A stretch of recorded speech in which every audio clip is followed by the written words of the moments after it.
Welcome to Narrative Nook Audio Tales, where enchanted stories come to life. If you enjoy our stories, please subscribe, like and share to support our channel. Enjoy listening. Nicole had already guessed that this would be the result. While looking at Lulu's smiling face, she suddenly stopped on her way. "Wait for me here." Lulu inexplicably watched as Nicole jumped over the wall and out of the school. 5 minutes later, Nicole jumped back into the school premise with a cup of hot coffee in her hand. Nicole handed Lulu the milk tea in her hand and patted Lulu on the head. "You did me a favor, and I bought you a coffee." "Really?" Lulu did not expect Nicole to go out of the campus to buy her coffee. Her eyes welled up involuntarily. "I can't believe that you would buy me coffee. I am so touched." Nicole did not expect a cup of coffee would make Lulu so happy. She thought to herself that she would treat her better from now on. "Drink it now. Don't let Ms. Emerson find it out." Lulu nodded quickly. The two of them walked slowly toward the classroom building. Lulu finished drinking all the coffee before entering the classroom. Everyone was in the classroom. They all had mocking expressions on their faces when they saw Nicole come in. The post about Ashley was the most viral topic right now. But whenever Nicole showed up, the image of Nicole together with Samuel and Spencer would still come to mind of those in Class B. In their eyes, Nicole was disgraceful and an embarrassment for them. Not only did she bully Snow, but she also hooked up with the handsome Riddle brothers. The class monitor, Vivian Collins, who was sitting in the first row, shot Nicole an icy glare. "Even if you don't bother about your reputation, you should not embarrass Class B. You flirting with two boys at the same time brings shame to our class. People have been talking nasty things about our class because of your frivolous conduct. Yet, you don't seem to feel shame. We are not as thick-skinned as you are." Everyone nodded in agreement as Vivian had spoken their minds. Nicole did not even look at Vivian as she walked straight to her seat. It was Lulu who felt a little angry and wanted to speak out. But she thought better of it when she saw Nicole ignore Vivian. Gary was sitting in the last row. His eyes were glinting while looking at Nicole, who was not bothered. When he saw that intimate photo of Nicole with Samuel and Spencer on the forum, somehow a fit of indescribable anger had arisen within him. He was so furious that he had thrown a cup in his hand away. Even now, he still had a hard time suppressing that anger. What Vivian had said might sound unpleasant, but Gary agreed with Vivian's remarks that Nicole should be mindful of her conduct to prevent others from questioning her virtue. When Gary saw Nicole come over, he said coldly, "You should be mindful of your action and behave yourself decently to avoid becoming a gossip subject. The most important thing for a girl is reputation. No boy likes a girl with a notorious reputation." Nicole did not expect Gary to talk to her, let alone about this topic. She gave him a smirk before putting on a stern expression. "You think you know me very well? I have the freedom to do whatever I want. Mind your own business." Her tone was as cold as a piercing sword. Her words startled Gary. It was true that he could find nothing about her background, and his knowledge of her came from internet rumors. However, he thought, aren't those photos real? She was caught on camera treating Snow badly and acting intimate with many boys. Those photos are plain evidence. Yet, she does not feel any remorse but felt nothing wrong with her conduct. Gary's face sank when he thought of this. He said indifferently, "It is up to you since you don't listen to advice." Nicole paid no heed to his words. She pulled out her chair and sat down without saying another word to him. Gary looked at her from behind and clenched his fists. After finishing her lunch with Lulu at noon, Nicole went alone to the Maths Olympiad training class. There were only a few people in the lecture hall. Nicole walked to the last row and laid her head on the table lazily to take some shut-eye. After a while, a loud noise came. "You see, Gary and Rain are attending the training class together again. The two of them are indeed a couple," a girl exclaimed. "I am so envious of Rain. Gary has always been known as unapproachable, yet he is now together with Rain." "It seems that the rumors are true," her companion echoed what the girl had said. Nicole was not interested in that gossip. When she kneaded her forehead, her long eyelashes gently caressed his beautiful face like a butterfly's wings, making her look stunning. Nearby, a boy stared at her with mouth agape. He jabbed at his buddy and said, "I know Nicole is no match for Snow in other aspects, but with her face alone, I will give my vote to her for being the prettiest girl in the school. His buddy also looked at Nicole and nodded involuntarily. But he then shook his head anxiously. I am a fan of snow. I am no traitor. He turned his head as he spoke, moving his attention away from Nicole. As if he was trying to brainwash himself, he mumbled, I will vote for snow. I will vote for snow. Gary and Rain sat in the third row from the last, which Gary had asked for. Rain did not dare to refuse. Her face contorted from anger when she heard what the boys said at the back. I'm also a beauty queen in this school. Not enjoying the same fame as Snow is one thing. Losing to Nicole is quite another. Rain whined silently. Rain gritted her teeth in anger at the thought of Nicole's face. She looked at Gary next to her and saw that he was tilting his head, looking in Nicole's direction. This made Rain even angrier. Gary had been treating her coldly ever since the embarrassment at the cafe. Although he had finally allowed her to follow him today, he kept staring at Nicole. A grim look flashed in Rain's eyes. But thinking that she was still the one with Gary right now, she took a deep breath and returned to her usual lovely self. With her sweet voice, she called out to Gary, Gary, I don't understand this math problem taught in the last lesson. Could you explain it to me? Gary looked at her with an impatient frown, thinking, didn't Mr. Lewis explain it to you in the last lesson? Or you did not listen to him? Gary was then reminded of Nicole's immediate rejection when he volunteered himself to explain the math problems the other day. Hence, with other intentions in his mind, he picked up a pen and explained the math problem to Rain. Rain did not expect Gary to explain the math problem to her willingly. She looked at Gary, whose expression remained indifferent, and felt proud the moment she heard the envious voice of the other girls. Rain then gave Nicole a provocative glance. Gary, on the other hand, quietly looked at Nicole from the corner of his eyes while explaining the math problem, anticipating her reaction. Unfortunately, Rain and Gary were both doomed to be disappointed. Nicole had been looking outside the window while fiddling with a pen between her fingers. She seemed to be deep in thought. Gary pulled back his gaze with disappointment, and Rain noticed his absent-mindedness. Although she maintained the smile on her face, she clenched her hands, her fingernails sinking into her skin. It is all because of Nicole. Just then, the school bell rang, and Mr. Lewis hurried in with dozens of answer sheets. Rain smiled when she saw that. I never score lower than 85 marks on tests. No matter how proud Nicole is, she is incompetent in academics. Let's see whether Gary will still be interested in you when the test results are announced. Rain looked confidently in Mr. Lewis's direction, her nose in the air.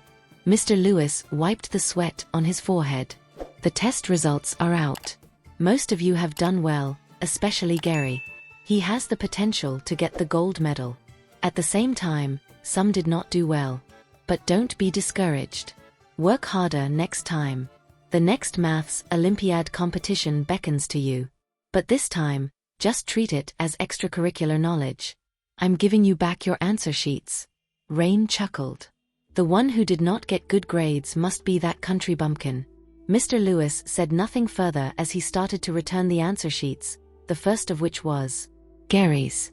Gary Finley, 94 marks. Well done. You are just 2 marks away from the perfect score. You have no problem winning the award. Try to aim for the top spot. Gary stepped out to take his answer sheet and said no words. However, his eyes were looking at Nicole pridefully. Rain Riddle, 91 marks. Rain could not help but feel ecstatic when hearing that she had scored above 90 marks. Her test result was just right behind Gary's.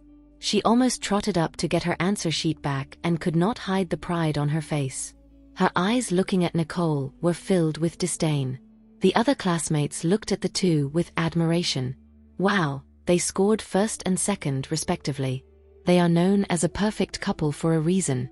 The moment Rain heard those words, she raised her head even higher and sat closer to Gary. Noah Elliott, 90 marks. Lily McCarthy, 82 marks. The individual test results were announced one after another. But Mr. Lewis had yet to mention Nicole's name. Nicole had answered every question before submitting her answer sheet, but her name is not mentioned yet even though it's approaching the passing mark. In other words, she has likely failed. A smile could not help but creep up Rain's face when she thought of this. It must be the case. Those from small towns are just not competitive enough. David Doyle, 60 marks. A boy got up and happily took his test paper back. He had just barely passed, saving himself from embarrassment. Mr. Lewis paused. There was only one answer sheet left in his hand. With only Nicole not receiving her test paper, it was easy to tell who was that answer sheet's owner. Suddenly, all eyes were on Nicole. There were stares of curiosity, contempt, and even schadenfreude. None showed empathy or sympathy.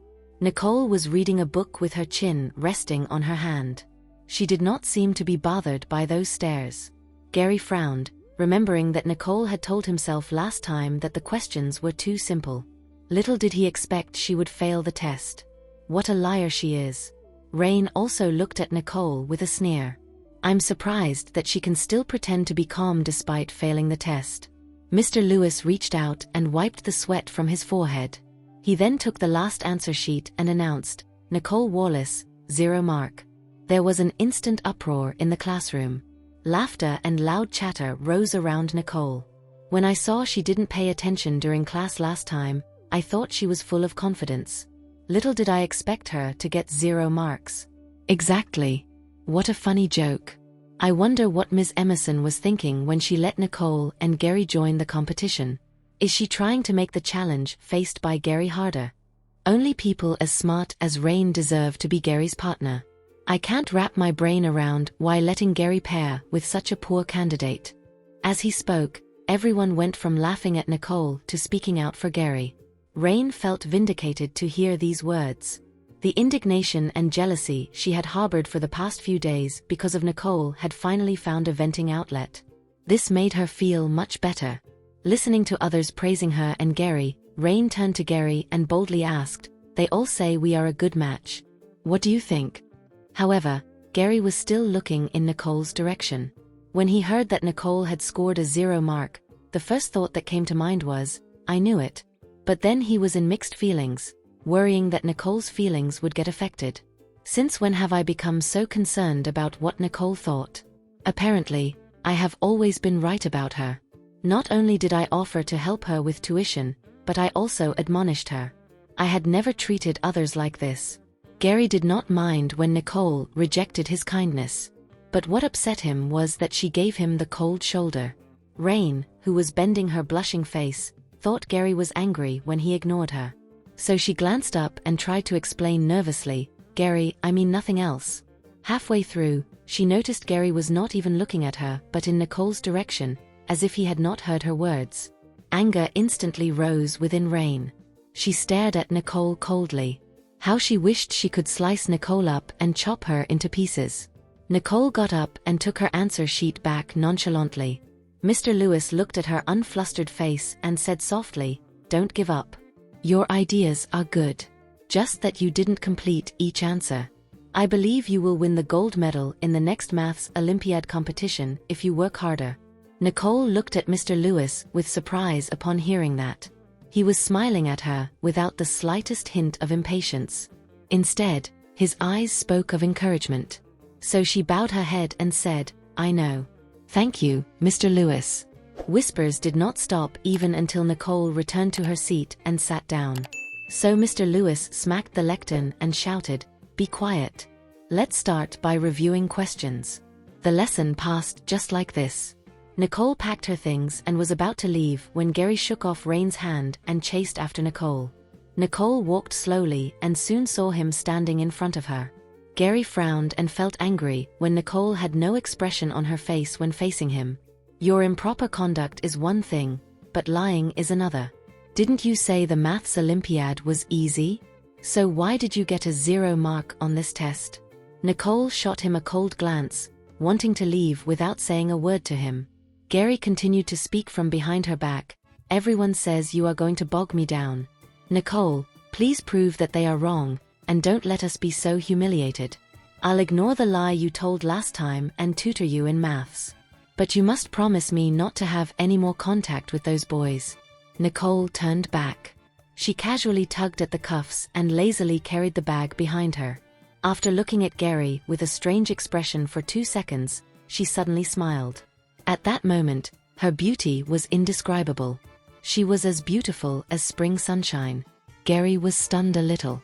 He closed his mouth even though he had not done speaking. Nicole had never smiled at him before. This was the first time. He had seen countless pretty girls since he was still a child, and this was the first time he was so amazed that he was at a loss for words. Nicole's smile soon faded from her face.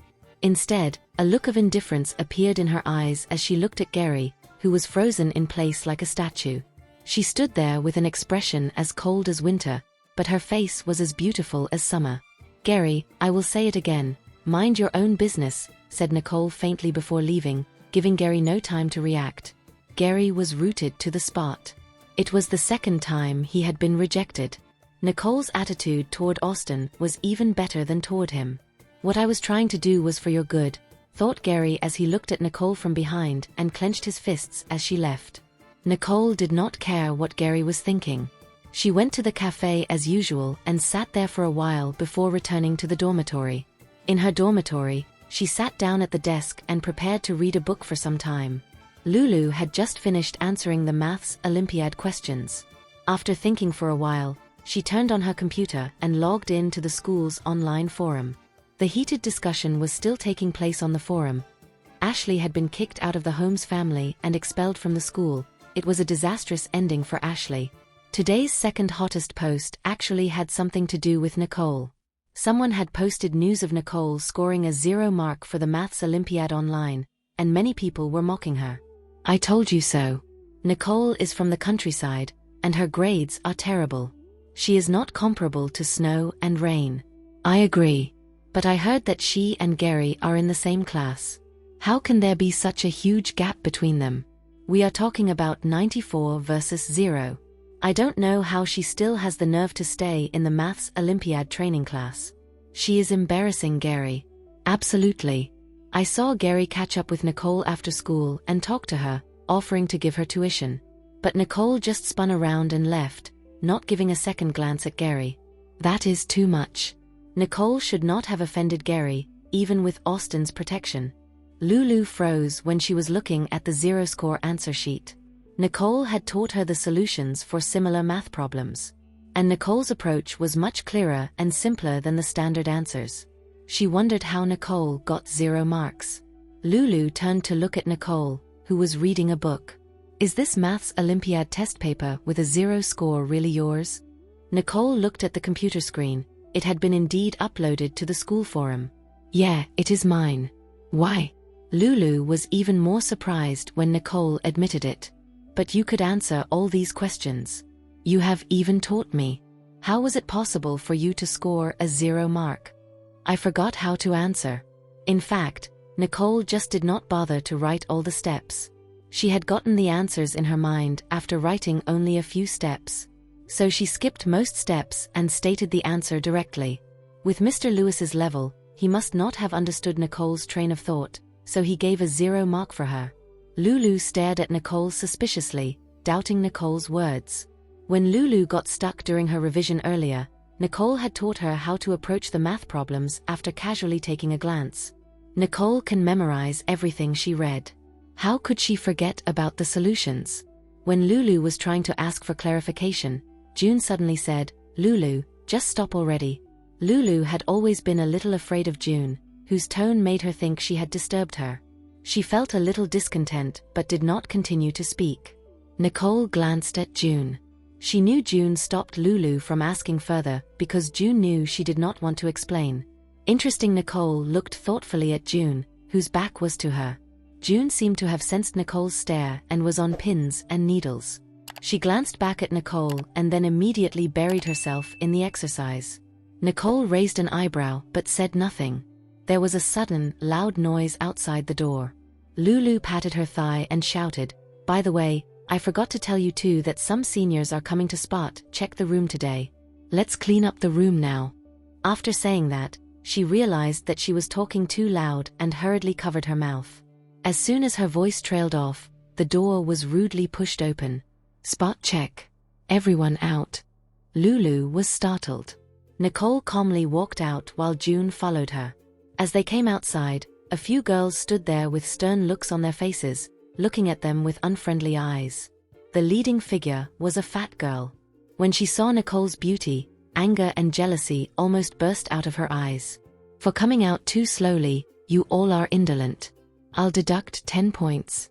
The dorm score in each dormitory was 10% of the total score at the end of the semester, and there would be extra points for the excellent dormitory. So each dormitory attached great importance to the spot check. Other students poked their heads out to rubberneck. They gloated and snickered when they heard that the fat girl in the corridor outside Nicole's room had started deducting points. Nicole's expression turned frosty when points were deducted for no good reason. This fat girl seemed to single out our room. Lulu was the last to come out and quickly apologized. I am sorry. I was in bed just now. I won't be that slow next time. Could you please not deduct these 10 points? The full score for a room was 100 points. Those dormitories with 90 points and above were excellent. If 10 points were deducted, their dormitory room would fall out of the excellent category. Lulu looked at the fat girl with a pleading face. The fat girl sneered at her. Next time is next time. This time is this time. How am I going to know your performance for next time? I'll deduct 10 points this time. She wrote on the scorecard and deducted 10 credit points as she spoke. Following that, 2 girls swaggered into Nicole's dormitory. They randomly picked up a few girls' belongings, threw them aside, opened the wardrobe, and pulled the drawers to look for prohibited items. At last, they found a commemorative pen at June's desk. The fat girl was overjoyed. This is a prohibited item. I'll deduct another 20 points. June stepped forward and explained, it is just a pen, which is allowed in the dormitory. It is not a prohibited item. But the fat girl shoved June away. She looked at June and sneered, I say that it is a prohibited item. If you argue against me, I will deduct 30 points. June stopped talking when seeing the fat girl's truculence. Satisfied, the fat girl turned and continued to rummage through the room. She claimed that the floor and windows were dirty, so she deducted 10 and 20 points, respectively. After a while, the fat girl bent down as if she were looking at something. She then beckoned her 2 companions to come and see. Can you tell if this is an ant hole? The 2 girls got the hint and nodded their heads, saying that it was an ant hole. The fat girl looked back at the 3 and said triumphantly, this dormitory is too unhygienic. There is even an ant hole. I'll deduct another 40 points. The fat girl wrote a 0 on the scorecard with a big stroke of her pen. When it was done, and just as the fat girl was about to leave with 2 companions, she suddenly laughed when seeing an Esperian language book on Nicole's desk. 0 scorer is reading an Esperian book? I'll confiscate it. Lulu looked at Nicole worriedly, knowing that Nicole had always treated her books as her precious treasure. This fat girl had crossed her red line. Nicole stood in the doorway with her arms folded as if she had no intention of stopping the fat girl.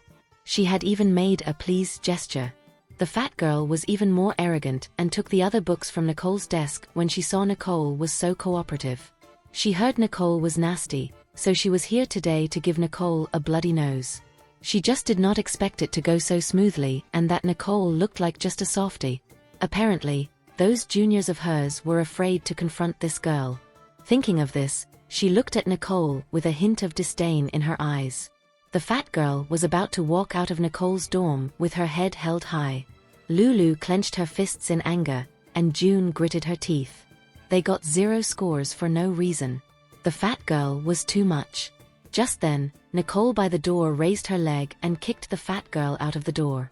Before the fat girl could react, she crashed into the wall opposite Nicole's dorm room. Her flesh trembled a few times in pain, and the book and scorecard in her hand fell to the ground. Nicole bent down and picked up the books, ignoring the scorecard with a big 0 on it. The fat girl's face contorted from pain. Nicole, what are you doing? How dare you hit me?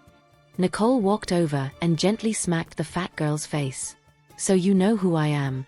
The fat girl shivered in fear like a pig waiting to be slaughtered as Nicole stared at her with frosty eyes. At last, she understood why people called Nicole all sorts of names, but none dared to confront her. It was because Nicole was too terribly aggressive. There was an instant silence in the corridor. The fat girl chickened out. She must not let Nicole know she was there looking for trouble with her. I don't know you. Your name is on the scorecard. Nicole looked at her with a smirk, her eyes cold as frost. Even a fool could tell that this fat girl deliberately targeted Nicole and Lulu's dormitory. The fat girl had even called out Nicole's name, which showed that the fat girl aimed at her. You had better explain yourself. Don't force my hand. Cold sweat popped up on the fat girl's skin, and she closed her eyes and gave up resisting. It is all because you seduce Samuel and fool around many boys. Samuel has been deceived because he is too naive. I must avenge him. The fat girl kept her eyes closed, expecting Nicole to hit her. When nothing happened after a long while, she slowly opened her eyes again. The fat girl saw Lulu looking at her with pity. As for Nicole, she had already carried her books and returned to the room. Lulu looked relieved. Thinking that the fat girl was coming to Nicole for this, she said sarcastically, "Who are you to Samuel that you want to do Nicole in to avenge him? You should be worried that Samuel will avenge Nicole when he finds this out."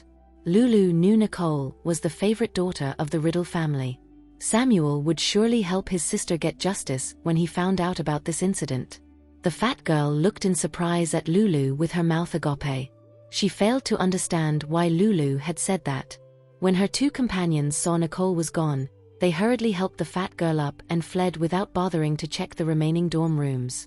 Unbeknownst to everyone, a pair of eyes lurking in the dark had been observing what happened here. The person really did not expect those seniors to be so useless. She had spared no effort in badmouthing Nicole before them, thinking they would definitely teach Nicole a lesson. Yet they were intimidated by Nicole and fled with their tails behind their legs. The person watching in the dark was Nora. Gritting her teeth in anger, she could only turn around and return to her room in frustration.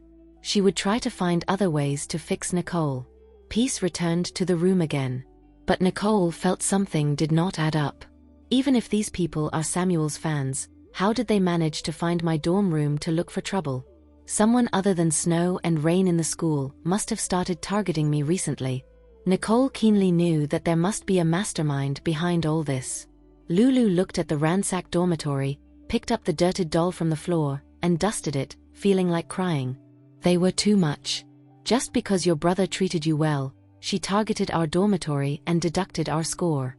If I were Samuel, I would never have liked her. Seeing her pitiful look, Nicole could not help but get up to help her remove the doll. It is going to be okay. Don't worry. Even if all points were deducted, Mr. Ellison would not expel her. For some reason, Lulu felt more assured after hearing what Nicole said. If Nicole said it would be all right, it would be all right. Lulu had no idea why she trusted Nicole so much. Somehow, she found Nicole's words convincing. By the time they had cleaned up their dorm room, it was almost 10 p.m. So they quickly went to bed.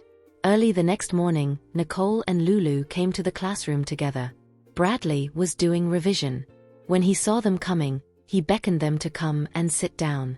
Nicole walked slowly over, and just when Bradley was about to say something to her, a noise came from outside the door. "Austin is here again. Is he here looking for you again?" said Bradley in surprise. Nicole said nothing. Everyone in the classroom watched as Austin rushed in, shouting, "Boss." Nicole felt helpless as she did not expect Austin to be so persistent in making her his boss. Austin came in front of her with his underlings and signaled for them to speak. The few of them looked at each other and said, "Boss." The entire class watched with their mouth agape.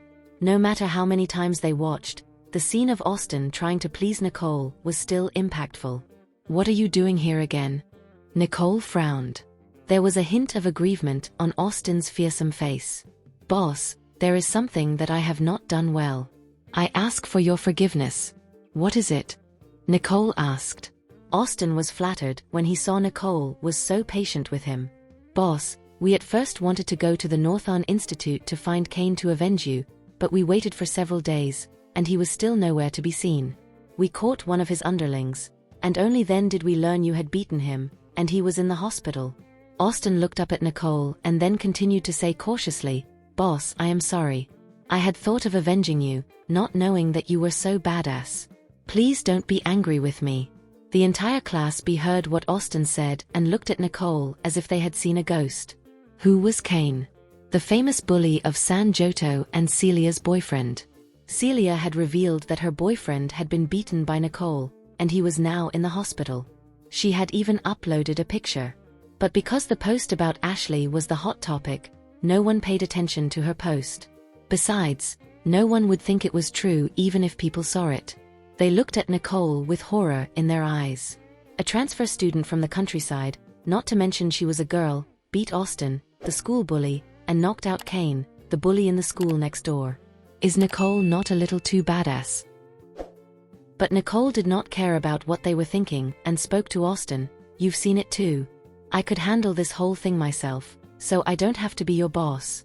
Don't come to me anymore. Everyone in the class gasped sharply as the only person who dared to talk to Austin like that was Nicole. They thought Austin would be upset after listening to such harsh words, but Austin just smiled and scratched his head as he responded, How could you say this, boss? Once my boss, forever my boss. You are my boss no matter what. His followers nodded one after another, expressing that they wished Nicole could be their boss. Initially, Austin pestered Nicole just because she was pretty. Then, he asked her to be his boss because his father asked him to. But now, Austin really admired Nicole from the bottom of his heart. According to Kane's underling, who had just got discharged from the hospital, Nicole had fought over 10 people single-handedly that day. Her strength is terrifying. Austin had nothing to lose for having Nicole as his boss. Nicole saw that Austin spoke genuinely, so she gave in to his persistence and thought about it before she slowly said, Austin, I can be your boss, but on one condition. I'm not sure if you can accept it. Austin asked Nicole to be his boss, but not only did she not feel thankful to heavens and accept him with gratitude, but she wanted to lay out her terms and conditions. Everyone was looking at Nicole weirdly. Austin was elated when he heard her giving in and smacked his chest as he guaranteed, Of course, I can. No matter your condition, I'll accept it as long as you're okay with being my boss. Nicole looked into his sincere eyes and spoke without hesitation. I want you people to get top 20 for this month's exam. Suddenly, the whole world went quiet. No one dared to laugh at Austin at his face, so they were all fighting back their laughter as they waited for Nicole to make a fool of herself. Austin scoring top 20 was purely outrageous. Vivian rolled her eyes as she had always been one of the top 10 students. The thing she looked down on the most were delinquents who were bad in their studies. Making these delinquents top 20 is nothing but an insult to the current top 20 students. Gary, behind Nicole, did not expect her to make such a request either. Getting Austin and his followers into the top 20? Impossible. Everyone thought Austin would turn and leave as he would never agree to such an absurd condition. But Austin's expression changed as he asked Nicole in a low voice, Boss, could you change the condition? We always get the last places for exams, so it's really hard for all of us to get into the top 20 for the upcoming exam. Austin's followers were all showing sour expressions. We have always been bullies that go around beating people up, so there's no way we can sit still to study. However, Nicole's expression remained the same as she said flatly, I only have one condition, and it will never change. Let's forget this whole thing if you can't accept it. Austin saw that Nicole was serious, so he immediately pulled a long face and said, all right. I promise you, boss. If we become the top 20 scorers for the upcoming exam, you'll be our boss then, deal? Nicole looked at him. She raised her eyes gently as she said, deal. The coldness in her eyes melted. Many male students were stunned as they stared at her beauty. It was the first time Austin felt how gentle Nicole was to him. He was so taken aback that he froze on the spot. Standing behind them was Gary, whose blood started to boil when he witnessed the scene. Am I not better than Austin? Why does Nicole treat him nicely but give me the cold shoulder? Nicole slightly frowned when she saw Austin frozen before her. And that was when Austin pulled himself back from a daze. He quickly replied deal twice and ran off with his followers. I have to study hard to make Nicole my boss. That way, she will treat me as gently as she did today. Austin had a plan in his mind. He would get his inferiors to study hard as soon as he got back and hit those who did not listen to him. The delinquents facing Austin's threats were miserable, so the only thing they could do was to pick up their textbooks and study from the very first chapter. Suddenly, the whole class was filled with the sound of flipping pages. Austin nodded with satisfaction when he saw them studying. He then pulled out and started studying the subject he hated most, mathematics. He heard that Nicole was a candidate for the Math Olympiad competition. So, as Nicole's inferior, his mathematics could not be too bad as well. Austin and his followers were all studying passionately while the students in class B exchanged looks. They did not expect Austin to agree with Nicole's request. Everyone in school knew how bad Austin's academic performance was. He was even considered fortunate to get the second last place. No one would have expected that he would accept Nicole's terms just to make her his boss. The news of Austin wanting to get into the top 20 for the upcoming exam spread like wildfire in school. Countless students were waiting for Nicole and Austin to make a fool of themselves. After all, they only had about 2 weeks until the exam started. Even if they sat on a rocket, they could not make their test scores higher in such a short period of time. Gary's expression darkened as he thought, Nicole really knows how to fool around. She already scored a 0 for her Math Olympiad assessment, yet she wants others to study well? How ridiculous. Gary looked at Nicole coldly as his eyes burned with disgust and confusion. If one looked closely, one could see a hint of disappointment in Gary's eyes as well. Nicole did not bother about the way everyone looked at her. She just rested her chin on her hand lazily as she played with her pen. The class started, and Miss Emerson walked in with a sour expression. She did not look at Nicole throughout the entire class. When the class ended, she called Nicole and Gary over to the office. Firstly, she told Gary to work hard and prepare himself for the competition to bring an award back to school. Then, she turned to Nicole and sighed before speaking. Nicole, I asked you to join the competition because I trusted your ability. But Mr. Lewis told me that you actually scored a 0 on a mock assessment. Can you explain yourself? Nicole figured that Ms. Emerson looked for both her and Gary because she wanted to talk to them about this issue. Nicole looked up at Ms. Emerson, but a peculiar voice rang behind her when she was just about to speak. Oh, Ms. Emerson. Isn't this the genius who scored a 0 for the Math Olympiad assessment from your class? What's wrong? Are you trying to talk to her? It was Mr. Kennedy. He was walking toward them with his thermos cup as he gloated. Is there no one else in Class B? One of your candidates is the third lowest scoring student in the class. The other one is even worse. She actually scored a 0. This has really enlightened me. Why aren't you pulling your students out from the competition when their levels are this low? The 2 candidates from Mr. Kennedy's class were top students in the school. One was the first place and the other second. Mr. Kennedy thought, the Math Olympiad competition award will go to my students. He looked at Ms. Emerson even more disdainfully upon having this thought. Ms. Emerson was really angered by him. I've seen how good Nicole and Gary are in mathematics. Don't look down on people based on their grades. Me. Kennedy could not help but scoff when he saw Ms. Emerson, who used to always swallow her anger, talking back to him. You've got to be clear about this, Ms. Emerson. If you send both of these students to participate in the competition and they get bad results, they will bring down the name of our school. So it isn't your personal matter. Ms. Emerson did not want to give in and wanted to clap back. But when Nicole heard what Mr. Kennedy said, she turned to tell Ms. Emerson, Ms. Emerson, I want to drop out of the competition. Mr. Kennedy heard Nicole and smiled until his small eyes behind his glasses were squinted. Look at how wise Nicole is. She knows her place. She did not want to trouble the school, so she asked to be pulled out of the competition. Ms. Emerson felt an indescribable sense of grievance when she heard Nicole's fast decision to drop out of the competition.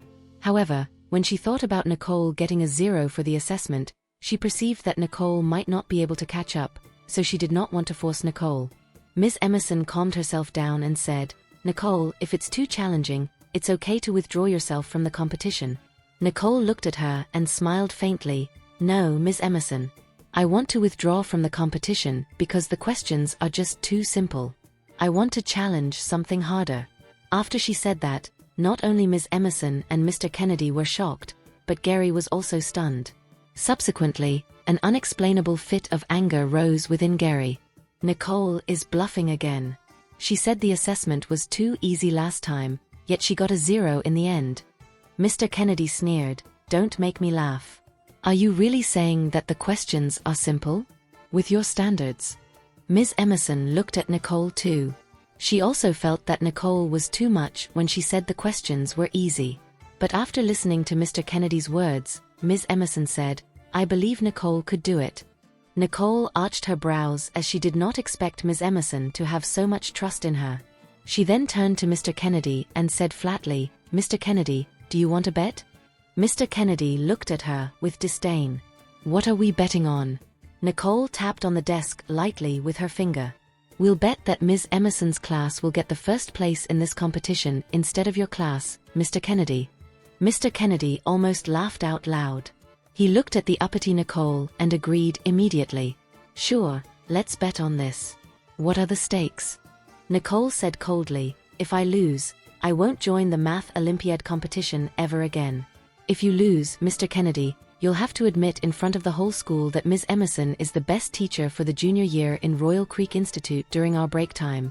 Although Mr. Kennedy was a little upset by Nicole's words, he was certain that Nicole had no chance of winning the bet after some consideration. So, he simply agreed to her suggestion. "All right, Nicole. I admire your courage." Then, Mr. Kennedy howled as he left, looking like he had secured his victory. After Mr. Kennedy left, Ms. Emerson looked at Nicole worriedly as if she wanted to say something. But Nicole acted like nothing had happened and said, "Ms. Emerson, why did you call me here just now?" Ms. Emerson remembered that she wanted to ask why Nicole got 0 for the assessment, but it was no longer important.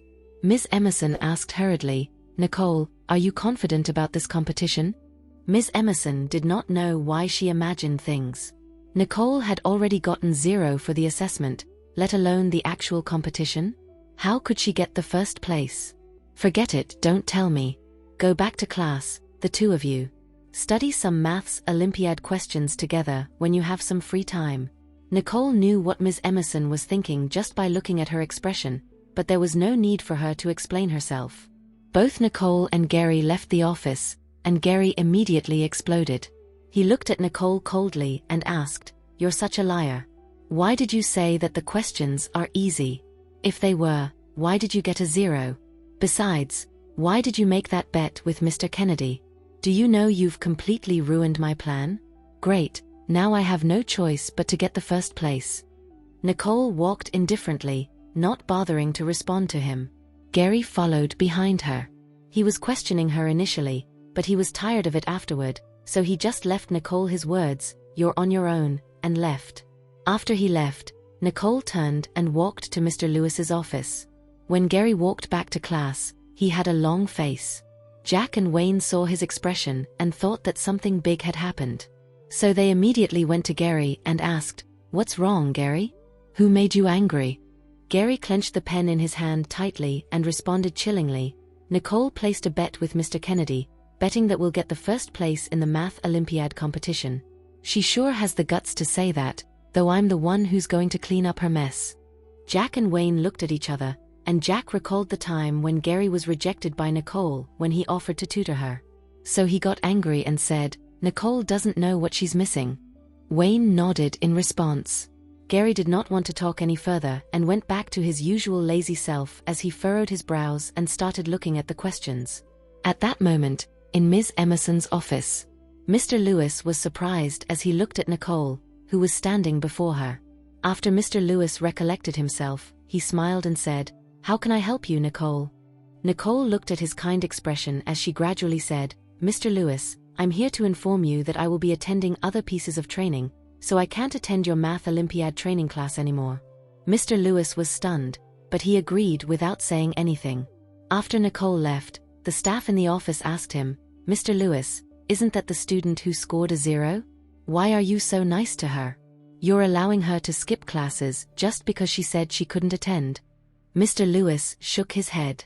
He had looked at Nicole's assessment paper multiple times. Although her math workings were messy and slightly different than the workings in the model answers, he found it extremely special. Mr. Lewis felt like he could not catch up with Nicole's approach. A genius was called a genius because of their distinctive thought process, which was always ahead of the average Joe. Perhaps, Nicole was the true genius in their school. Nicole did not care how others perceived her. She went over to the cafeteria to grab a meal and gave Mr. Ellison a phone call after she was done. Mr. Ellison was elated upon receiving Nicole's call. "What brought you here, Nicole? Did something happen in school? Just let me know if anything happens. I'll resolve it for you." Nicole did not beat around the bush and immediately told him about the 3 girls finding trouble with her. Mr. Ellison listened and responded in an instant, "Don't worry, I'll penalize 3 of these students. Your dormitory won't score a 0 either. I'll definitely give you an explanation." Nicole said, "It isn't that serious. I just don't want my roommates to suffer because of me." Mr. Ellison let out a sigh of relief as he was worried that Nicole was upset with his school and did not want to study there anymore. After a short pause, Mr. Ellison said carefully, "Nicole, Harvey is coming back to school next Monday. I'm thinking of getting the both of you to meet up. Please." Nicole thought about Harvey's relationship with Snow and had no interest in Mr. Ellison's grandson. She immediately interrupted him flatly, "Mr. Ellison, I'm participating in the math olympiad competition soon. I'm afraid I don't have much time." Mr. Ellison sighed softly from the other end of the phone. He knew that Nicole always had her own stance and that she would not change her mind easily. "All right. Get ready for the competition. You don't have to worry about anything else." Nicole responded with an "okay," and Mr. Ellison reminded her to take care of herself before their call ended. Nicole's expression remained the same as she kept her phone away and walked out. After Mr. Ellison ended his call with Nicole, he smiled at the VIP sitting across from him. "Hello, Mr. Johnston. Sorry for not giving you a better welcome." Mr. Ellison still remembered the last time Jared had called him suddenly with the intention to start a cafe in front of Royal Creek Institute. Usually, Mr. Ellison would not have allowed those non-essential businesses to be opened near the school premise. But since Jared had made the request in person, there was no reason for him to reject Jared. Mr. Ellison just did not know why Jared wanted to see him again. Jared came in a little late, so he could only hear the last few words Mr. Ellison said before hanging up the phone. But he felt that Mr. Ellison sounded exceptionally kind when he spoke to that person, so he arched his brows and asked suspiciously, "I wonder who the person you were speaking to was. You sounded so concerned, Mr. Ellison." Mr. Ellison waved when he heard what Jared said, "It's someone important to me. You probably don't know that person, Mr. Johnston." Somehow, Jared thought of Nicole. She had also mentioned that she was rather close with Mr. Ellison. At that moment, Mr. Ellison went back to the main topic. "How may I help you, Mr. Johnston?" Jared could tell that Mr. Ellison did not want to talk too long, so he did not bother asking irrelevant things and cut to the chase, expressing the aim of his visit. "There are many skilled students in your school, so do you have any computer geniuses in mind?" Jared tracked the information of that online account in his cafe, so he was even more certain that the person behind that account was a student from the Royal Creek Institute. A hacker like Lucifer was definitely a somebody in Royal Creek Institute. That was why Jared went to see Mr. Ellison, to dig out more information about the hacker. To a normal person, Jared's question was nothing out of the ordinary. But Mr. Ellison's face changed for a second before he put on his kind expression as he smiled and said, "Royal Creek Institute is just an educational institute. If you're looking for a skilled person, you should get Mr. Graham to hire a professional. Why did you come to me?" Jared saw that Mr. Ellison was not only trying to avoid his question but also trying to fish something out from him, so Jared could not help but smile intriguingly. "No reason. There are too many complicated people in society, so I just plan to personally train talent from Royal Creek Institute. You don't have to be so nervous, Mr. Ellison." Mr. Ellison seemed to notice that the way he acted was slightly overboard just now. Jared was extremely sharp, so Mr. Ellison was worried that Jared had noticed something.